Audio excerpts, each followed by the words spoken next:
So I'll begin my speaking practice from the book Things I Wish I'd Known Before We Got Married by Gary Chapman. That being in love is not an adequate foundation for building a successful marriage. It should have been obvious, but I missed it. I had never read a book on marriage, so my mind was not cluttered with reality. I just knew that I had feelings for Caroline that I had never felt with any other girl. When we kissed, it was like a trip to heaven. When I saw her after an extended absence, I actually felt chill bumps. I liked everything about her. I liked the way she looked, the way she talked, the way she walked, and I was especially captivated by her brown eyes. I even liked her mother and volunteered to paint her house. Anything to let this girl know how much I love her. I could not imagine any other girl being more wonderful than she. I think she had the same thoughts and feelings about me.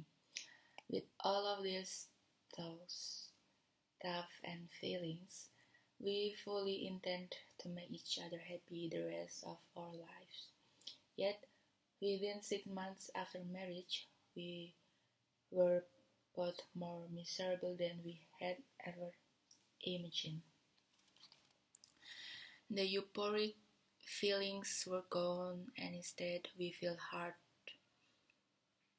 anger, disappointment, and resentment.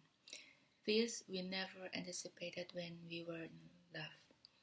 We thought that the positive perceptions and feelings we had for each other would be with us for a lifetime.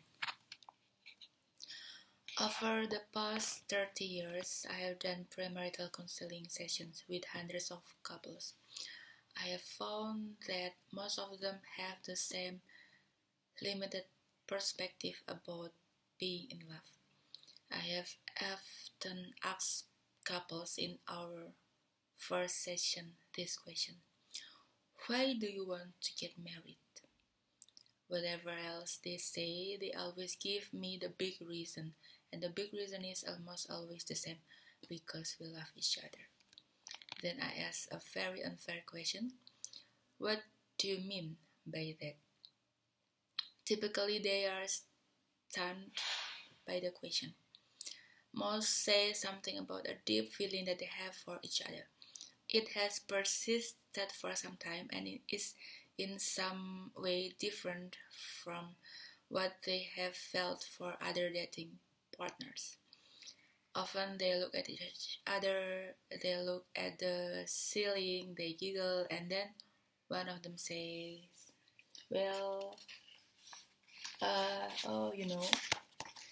at this stage of my life, I think I do know, but I doubt that they know. I fear that they have the same perception of being in love that Caroline and I had when we got married. And I know that being in love is not a sufficient foundation on which to build a successful marriage. Some time ago, I had a call from a young man who asked if I would perform his wedding ceremony. I inquired as to when he wanted to get married and found that the wedding date was less than a week away. I explained that I usually have from 6 to 8 counseling sessions with those who desire to be married. His response was classy. Well, to be honest with you, I don't think we need any counseling. We really love each other, and I don't think we will have any problems.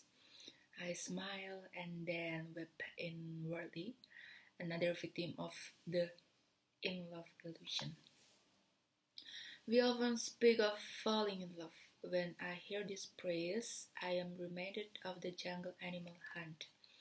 A hole is dug in the midst of the animals' path to the water hole, then camouflage with branches and leaves. The poor animal runs along, minding his own business. Then, all of a sudden, it falls into the pit and is trapped. This is the manner in which you speak of love. We are walking along doing our normal duties when all of a sudden we look across the room or down the hall and there she or he is. When we fall in love, there is nothing we can do about it. It's completely beyond our control. We know we are destined for marriage. The sooner the better. So we tell our friends, and because they operate on the same principle, they agree that if we are really in love, then it's time for marriage. Often we fail to consider the fact that our social, spiritual, and intellectual interests are miles apart. Our value systems and goals are contradictory, but we are in love. The great tragedy stemming from this perception of love is that a year after the marriage, a couple sits in the counselor's office and say we don't love each other anymore. Therefore, they are ready to separate. After all, if love is gone, then surely you don't expect us to stay together. Okay, this is the end of chapter that being in love is not an adequate foundation for building a successful marriage. Thank you for listening and see you for the next speaking practice.